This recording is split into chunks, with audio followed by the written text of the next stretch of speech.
بسم اللہ الرحمن الرحیم الحمد للہ رب العالمین والصلاة والسلام علی النبی الکریم وعلی آلہ واصحابہ اجمعین ومن تبعهم بإحسان إلى يوم الدین۔ وقد قال اللہ سبحانہ وتعالی اليوم اکملت لکم دینکم واتممت علیکم نعمتی ورضیت لکم الاسلام دینا۔ وقال تعالی رب اشرح لی صدری ویسر لی امری واحلل عقدۃ من لسانی یفقہوا قولی۔ صدق اللہ العظیم۔ اللہم انی اسألک بأنک انت اللہ لا الہ الا انت الاحد الصمد الذی لم یلد ولم یولد ولم یکن لہ کفوا احد۔ میرے بزرگوں اور عزیز دوستوں، ہندوستان میں مسلم پرسنل لا کا مسئلہ، اس موضوع پر ہمارے خطبات کا سلسلہ شروع ہوا ہے، اور آج کا خصوصی موضوع ہے مسلم پرسنل لا فطرت سے ہم آہنگ قانون۔ یہ ہمارے خطبات کی تیسری قسط ہے۔ میرے عزیزوں اور دوستوں، گزشتہ ہفتے مسلم پرسنل لا فطرت سے ہم آہنگ قانون کے موضوع پر گفتگو کرتے ہوئے مسلم پرسنل لا کیا ہے، مسلم پرسنل لا کی شرعی اہمیت کیا ہے، اور مسلمان مسلم پرسنل لا میں کیوں تبدیلی قبول نہیں کر سکتا، اس پر روشنی ڈالی گئی تھی کہ مسلم پرسنل لا در حقیقت اللہ سبحانہ و تعالیٰ کا دیا ہوا قانون ہے۔ مسلم پرسنل لا مسلمانوں کے ایمان کا ایک حصہ ہے، چونکہ مسلم پرسنل لا کے 2/3 سے زیادہ قوانین منصوص ہیں، یعنی جن میں اجتہاد کی کوئی گنجائش نہیں ہے۔ لہذا مسلم پرسنل لا میں تبدیلی قبول کرنا اپنے ایمان سے سمجھوتا کرنے کے مترادف ہے۔ آج کے خطاب میں مسلم پرسنل لا فطرت سے ہم آہنگ قانون کے موضوع پر، اس کے دوسرے حصے میں مسلم پرسنل لا کی دستور ہند میں کیا حیثیت ہے، مسلم پرسنل لا آج بھی کیوں کر قابل عمل ہے، مسلم پرسنل لا میں نہ تبدیلی کی ضرورت ہے نہ اس کی کسی کو اجازت ہے، اس پر روشنی ڈالنے کی کوشش کی جائے گی۔ اللہ سبحانہ و تعالیٰ سے دعا ہے کہ ہم سب کو سمجھنے اور عمل کرنے کی توفیق عطا فرمائے، آمین۔ محترم سامعین، آج کی گفتگو کے 2 حصے ہیں۔ ایک یہ کہ مسلم پرسنل لا کو دستور ہند میں کیا حیثیت حاصل ہے، دوسرے اس سوال کا عقلی جائزہ کہ کیا آج بھی 1400 سالہ قدیم مسلم پرسنل لا پر عمل کرنا ممکن ہے یا نہیں ہے، اور اتنا لمبا عرصہ گزرنے کے بعد بھی اس میں تبدیلی کی ضرورت یا گنجائش کیوں نہیں ہے۔ جہاں تک ہندوستان میں مسلم پرسنل لا کا تاریخی پس منظر ہے اور دستور ہند میں مسلم پرسنل لا کی حیثیت کا سوال ہے، تو واضح رہے کہ مسلمان اور اسلام کی روشنی اس ملک میں اسلام کے ابتدائی دور ہی میں آ گئے تھے۔ ہندوستان میں اسلام اور مسلمان پہلے آئے، اور مسلمانوں کی حکومت بہت بعد میں آئی۔ مسلمان جب سے اس ملک میں آئے تو اس وقت کی تاریخ یہ بتاتی ہے کہ متعدد مذاہب کے ماننے والوں سے آباد یہ ملک مذہبی اعتبار سے آزاد تھا۔ مذہب اور تہذیب سے متعلق احکامات اور قوانین پر حکومت کی طرف سے کوئی پابندی نہیں تھی، لہذا مسلمان جس کے پاس مستقل دین اور تہذیب تھی اور ان کا اپنا آئلی و شخصی قانون یعنی مسلم پرسنل لا تھا، وہ ان معاملات میں قانونی طور پر آزاد تھے۔ اس دور کی تاریخ سے معلوم ہوتا ہے کہ جہاں ہندوؤں کے مقدمات کا فیصلہ ہندو پنڈت کرتے تھے، وہیں مسلمانوں کے مقدمات کا فیصلہ کرنے کے لیے مسلم قاضی مقرر کیے جاتے تھے۔ اس کے بعد ایک عرصے تک ہندوستان میں مسلم حکومت قائم رہی۔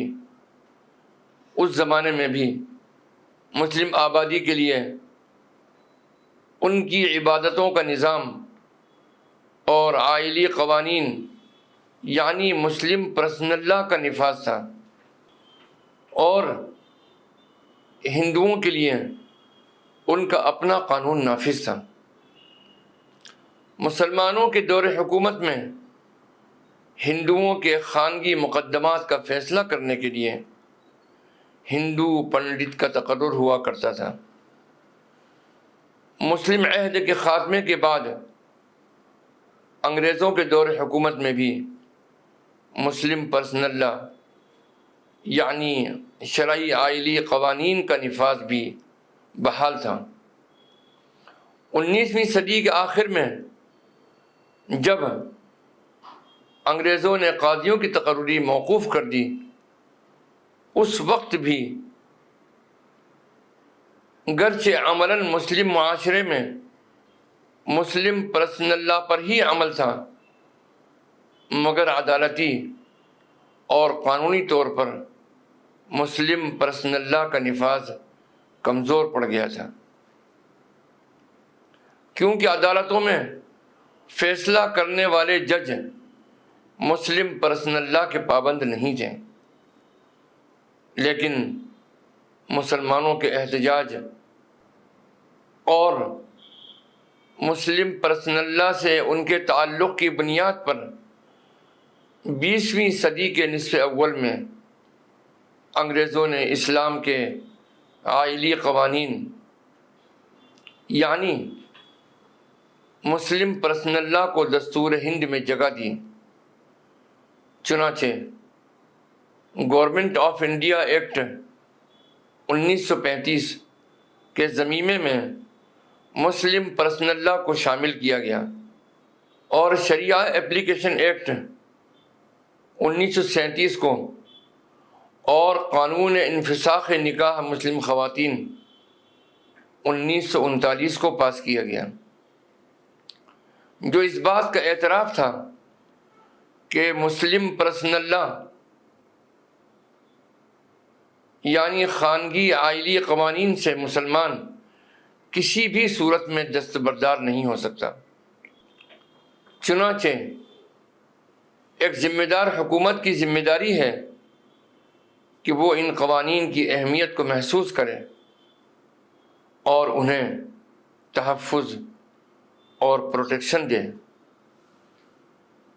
رہا سوال آزادی ہند کے بعد دستور ہند میں مسلم پرسنل لا کی حیثیت کا، تو جب یہ ملک آزاد ہوا اور ملک کا نیا دستور بنا تو اس میں بھی مسلم پرسنل لا کی حیثیت کو تسلیم کیا گیا ہے۔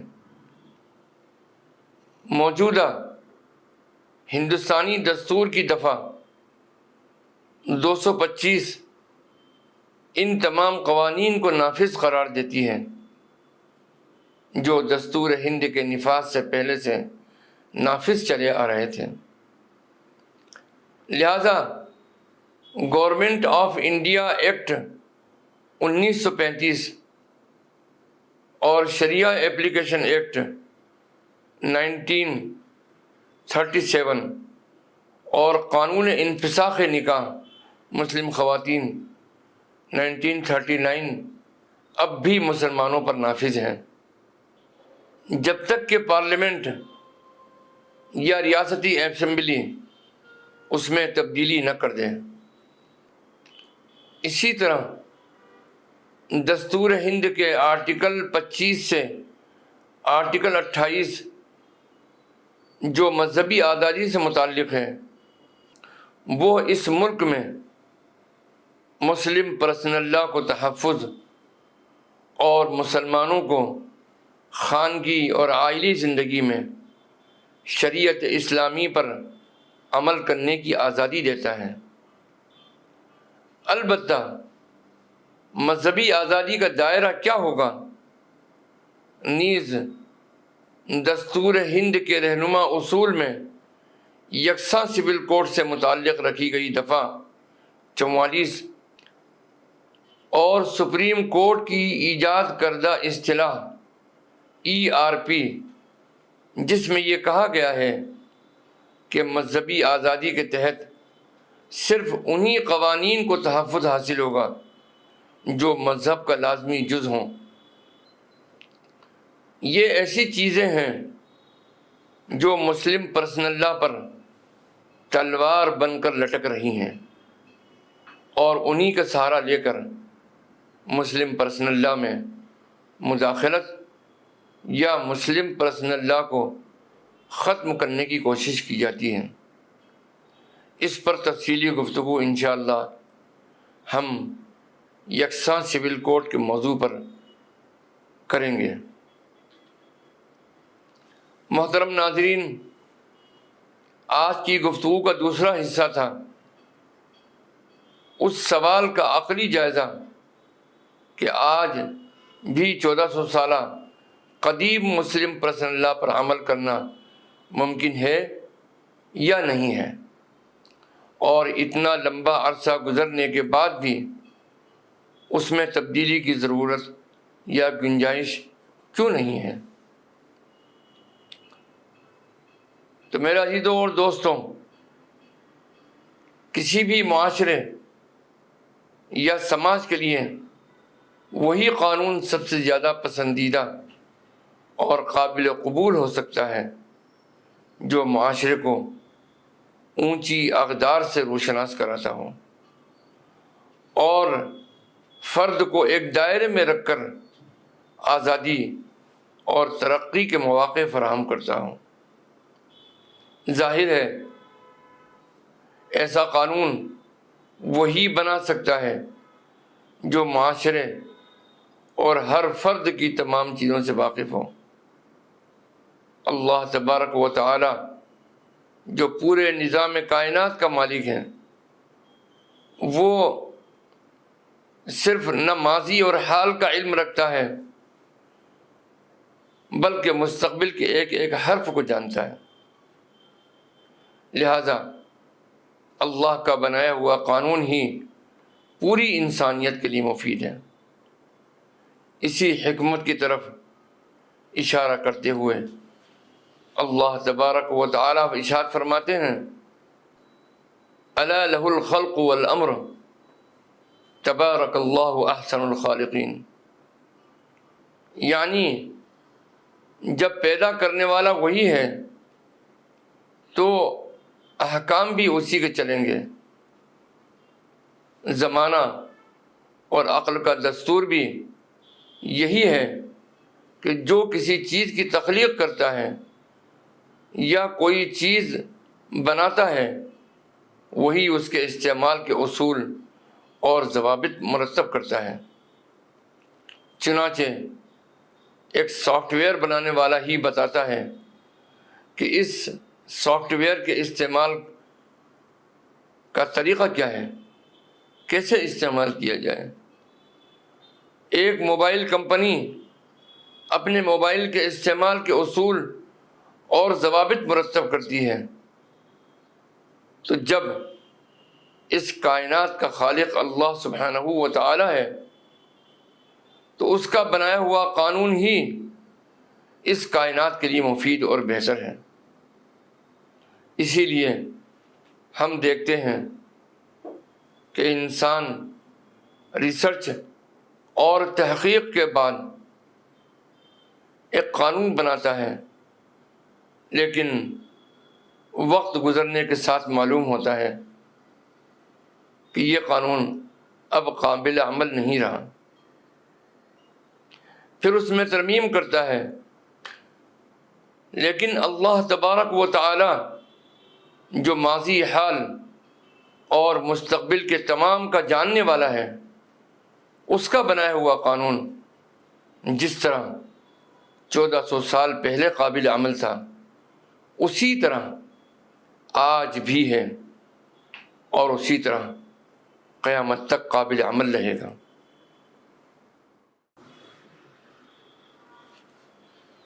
محترم ناظرین،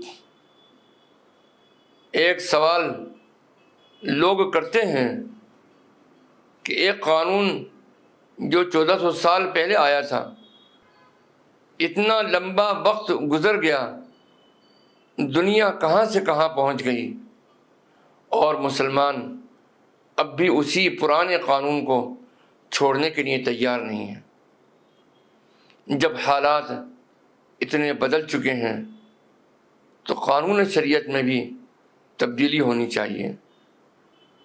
تو ہمیں سمجھنا چاہیے کہ کسی بھی قانون میں ترمیم کے لیے ضروری ہوتا ہے کہ اس قانون پر عمل کرنا اب ممکن نہ رہا ہو اور ترمیم ناگزیر ہو گئی ہو۔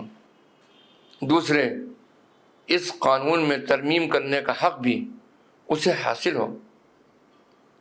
اللہ تبارک و تعالیٰ نے جو دین ہمیں دیا ہے وہ دین فطرت ہے، یعنی ایک ایسا دین اور قانون ہے جس کا موضوع اور سبجیکٹ انسانی فطرت ہے۔ یہ انسان کی فطرت اور نیچر سے بحث کرتا ہے اور انسانی فطرت کو کنٹرول کرتا ہے اور اس کے لیے حدود اور اختیارات مقرر کرتا ہے۔ اور ہم سب جانتے ہیں کہ ان 1400 سالوں میں انسانی فطرت میں کوئی تبدیلی واقع نہیں ہوئی ہے۔ جو بھی تبدیلی اور ترقی واقع ہوئی ہے وہ صرف وسائل اور ذرائع میں ہوئی ہے۔ چنانچہ آج سے پہلے بھی ایک انسان کی فطرت ہوتی تھی کہ وہ اپنے دشمن کو زیادہ سے زیادہ اور جلدی سے جلدی نقصان پہنچائے، اور آج بھی انسان کی فطرت وہی ہے۔ فرق اتنا ہے کہ پہلے اس کے لیے وہ تیر تلوار اور لاٹھی ڈنڈے استعمال کیا کرتا تھا، اور اب گولی بارود اور میزائل استعمال کرتا ہے۔ پہلے بھی انسان چاہتا تھا کہ وہ اپنی منزل پر جلدی پہنچ جائے، آج بھی انسان کی خواہش یہی ہوتی ہے کہ وہ اپنی منزل پر جلدی پہنچے۔ فرق صرف اتنا ہے کہ پہلے وہ گھوڑا اور بیل گاڑی استعمال کیا کرتا تھا، اور اب کار، ٹرین اور ہوائی جہاز استعمال کرتا ہے۔ یعنی اتنے لمبے عرصے میں انسانی فطرت میں کوئی تبدیلی نہیں آئی۔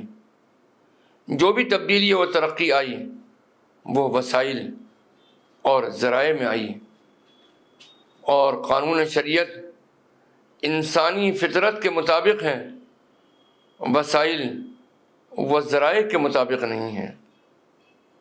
جب فطرت میں کوئی تبدیلی نہیں آئی تو قانون شریعت میں بھی تبدیلی کی کوئی ضرورت نہیں ہے۔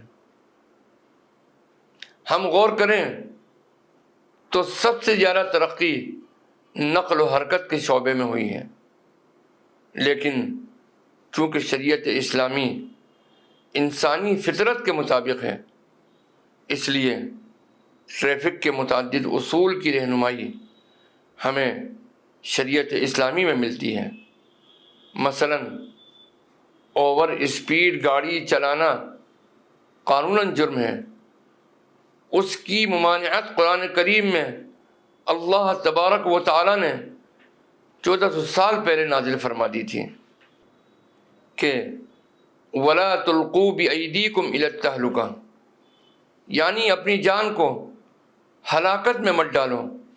اب ہر وہ کام جس سے انسان کی جان خطرے میں پڑتی ہو وہ شریعت اسلامی میں ممنوع ہے، لہذا اوور اسپیڈ گاڑی چلانا شرعاً ممنوع ہوگا۔ اسی طرح جنگ کے جتنے قوانین آج اقوام متحدہ میں منظور کیے گئے ہیں وہ سب شریعت اسلامی سے ہی ماخوذ ہیں۔ رہی بات خانگی مسائل کی تو شوہر بیوی کے تعلقات جس طرح 1400 سال پہلے تھے آج بھی اسی طرح ہیں۔ ماں باپ بھائی بہن کے تعلقات جیسے پہلے تھے ویسے آج بھی ہیں، ان میں تو کوئی تبدیلی ہوئی نہیں ہے، تو مسلم پرسنل لا میں تبدیلی کی کوئی ضرورت بھی نہیں ہے۔ الغرض اسلامی شریعت انسانی فطرت کے مطابق ہے اور انسانی فطرت میں کوئی تبدیلی واقع نہیں ہوئی ہے، اس لیے قانون شریعت کو بدلنے کی بھی کوئی ضرورت نہیں ہے۔ رہی بات قانون شریعت میں ترمیم کا حق کسے حاصل ہے، تو کسی بھی قانون میں تبدیلی و ترمیم کا حق اسے ہی حاصل ہوتا ہے جو اس قانون کو بناتا ہے۔ لہذا پارلیمنٹ سے پاس کیے گئے قانون میں کوئی ریاستی حکومت ترمیم نہیں کر سکتی، اسی طرح کسی ریاست کے قانون میں مرکزی حکومت ترمیم نہیں کر سکتی۔ جو قانون جس نے بنایا ہے وہی اس میں ترمیم کر سکتا ہے، اور قانون شریعت کا خالق اللہ تبارک و تعالی ہے۔ جب حضور اکرم صلی اللہ تعالی علیہ وسلم زمین پر تشریف فرما تھے تب تک قانون منسوخ ہوتے تھے اور نیا قانون آتا تھا، لیکن حجۃ الوداع کے موقع پر الیوم اکملت لکم دینکم واتممت علیکم نعمتی ورضیت لکم الاسلام دینا، یہ آیت نازل فرما کر اللہ تبارک و تعالی نے ارشاد فرما دیا کہ اب دین اور قانون شریعت مکمل ہو گیا ہے، اب اس میں تبدیلی کی کوئی گنجائش نہیں ہے، اب قیامت تک یہی قانون رہے گا۔ حضور اکرم صلی اللہ تعالی علیہ وسلم کے اس دنیا سے تشریف لے جانے کے بعد اب قانون شریعت میں تبدیلی کا سلسلہ بند ہو چکا ہے۔ اب کسی کو یہ حق حاصل نہیں ہے کہ وہ اللہ سبحانہ و تعالیٰ کے بنائے ہوئے قانون میں کوئی تبدیلی کریں، کیونکہ جب قانون شریعت کو بنانے والا اللہ ہے تو قانون میں ترمیم یا منسوخی کا اختیار بھی صرف اسی کو ہے، اور نبی اکرم صلی اللہ تعالیٰ علیہ وسلم کے وصال کے بعد اب یہ دروازہ بند ہو چکا ہے۔ اللہ تبارک و تعالیٰ نے کسی کو بھی یہ حق نہیں دیا کہ وہ اس کے بنائے ہوئے قانون میں تبدیلی کرے۔ نبی اکرم صلی اللہ تعالیٰ علیہ وسلم بھی صرف اللہ کے احکامات ہم تک پہنچاتے تھے، اصل قانون ساز تو اللہ ہی ہے۔ اسی لیے جب حضور اکرم صلی اللہ تعالیٰ علیہ وسلم نے ازواج مطہرات سے کچھ بات ہوئی اور اللہ کے رسول صلی اللہ تعالیٰ علیہ وسلم نے خود سے یہ عہد کر لیا کہ اب وہ آئندہ شہد نہیں کھائیں گے، تو نبی اگر کسی چیز کو خود پر حرام کر لیتے تو وہ امت کے لیے بھی حرام ہو جاتی تھی۔ اس لیے اللہ تبارک و تعالیٰ نے نبی اکرم صلی اللہ تعالی علیہ وسلم سے ارشاد فرمایا، لِمَ تُحَرِّمُ مَا أَحَلَّ اللَّهُ لَكَ، اے نبی جس چیز کو اللہ سبحانہ و تعالیٰ نے حلال کیا ہے اس کو آپ حرام کیوں کر رہے ہیں؟ جب نبی اکرم صلی اللہ تعالی علیہ وسلم کو اللہ سبحانہ و تعالیٰ کے احکام میں تبدیلی کا حق نہیں تھا تو کسی عدالت یا پارلیمنٹ کو کیوں کر ہو سکتا ہے؟ حضرت عمر رضی اللہ تعالی عنہ ایک جلیل القدر صحابی ہیں۔ جب وہ امیر المؤمنین بنے اس وقت مدینہ میں ایک سماجی خرابی پھیلی ہوئی تھی کہ لڑکیاں اپنا مہر بہت زیادہ رکھتی تھیں، لڑکوں کے پاس اتنی رقم نہیں ہوتی تھی کہ وہ مہر ادا کریں اور نکاح کریں، جس کی وجہ سے مدینہ میں ایسے نوجوانوں کی کثرت ہونے لگی جن کا نکاح نہیں ہو پا رہا تھا۔ تو ایک بار امیر المؤمنین حضرت عمر رضی اللہ تعالی عنہ مسجد نبوی میں منبر پر تشریف لائے اور اعلان کیا کہ دیکھو تم عورتیں اپنی شرافت اور عزت کو ظاہر کرنے کے لیے اونچے اونچے مہر طے کرتی ہو، اور دنیا کی کوئی بھی خاتون حضور اکرم صلی اللہ تعالیٰ علیہ وسلم کی بیٹیوں سے زیادہ باعزت اور مکرم نہیں ہو سکتی، اور حضور اکرم صلی اللہ تعالیٰ علیہ وسلم کی صاحبزادیوں کا مہر 500 درہم تھا، تو میں آج سے اس کو محدود کرتا ہوں، لمٹ کرتا ہوں کہ مدینہ کی کوئی خاتون اپنا مہر 500 سے زیادہ نہیں طے کر سکتی۔ اتنے میں ایک خاتون کھڑی ہوئیں اور کہنے لگیں کہ اے امیر المؤمنین، قرآن کریم میں ہے اللہ سبحانہ و تعالیٰ نے جہاں مہر کا ذکر کیا ہے وہاں مہر کے لیے قنطار کا لفظ استعمال کیا گیا ہے۔ قنطار عربی میں بے تحاشا مال یعنی غیر محدود اور ان لمیٹیڈ دولت کو کہتے ہیں، جس سے معلوم ہوتا ہے کہ مہر غیر محدود اور ان لمیٹیڈ ہو سکتا ہے۔ مہر کی کوئی لمٹ جب اللہ سبحانہ و تعالیٰ نے مقرر نہیں فرمائی تو آپ کون ہوتے ہیں مہر کی لمٹ متعین کرنے والے؟ اتنا سننا تھا کہ حضرت عمر رضی اللہ تعالی عنہ ممبر سے نیچے اتر گئے، تھوڑی دیر بعد دوبارہ ممبر پر بیٹھے اور ارشاد فرمایا کہ خطاب کے بیٹے سے قرآن کریم کو سمجھنے میں غلطی ہوئی، تم لوگ آزاد ہو، جتنا چاہو مہر طے کر سکتے ہو۔ تو جب حضرت عمر رضی اللہ تعالی عنہ جیسے جلیل القدر صحابی کو قانون شریعت میں تبدیلی نہیں بلکہ ایک ان لمیٹیڈ کی لمٹ طے کرنے کا حق حاصل نہیں، تو کسی عدالت یا پارلیمنٹ کو یا کسی دانشور کو یہ کیسے حق حاصل ہو سکتا ہے کہ وہ قانون شریعت میں تبدیلی کرے، مسلم پرسنل لا میں مداخلت کرے یا اسے منسوخ کرنے کی کوشش کرے اور مسلمان اسے قبول بھی کر لے؟ ایسا نہیں ہو سکتا۔